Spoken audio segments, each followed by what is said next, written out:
мына әрбір ғибадат құлшылықтың орындалуындағы бір үлкен логикасы, негізгі Алла тағаланың не үшін осы құлшылықты мұсылмандарға әмір етіп, соны бекіткендігі туралы әңгімелері бар. Мысалға, намазды Алла тағала не үшін адамдарға оқы деп жатыр? Не үшін 5 уақыт намазды парыз етіп жатыр? Сол 5 уақыт намаз оқу арқылы оның артында қандай бір жеміс бар?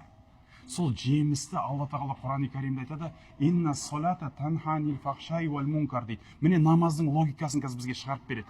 Намаз оқыған адамдар үшін намаздың беретін жемісі бар. Ол жеміс дейді, кімде-кім намаз оқыса, Алла тағала оны жаман ластық амалдардан, күнә істерден тоқтатады дейді. Намаз күнәдан тоқтату үшін келген екен.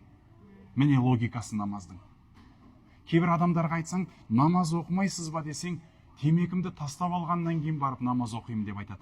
Мен оларға айтам, сіз темекіні олай тастай алмайсыз ешқашан. Сіз намаз оқыңыз. Намаз оқыған кезде не істейсіз? Сіз Алла тағаланың жаңағы сөз алдыға шығады.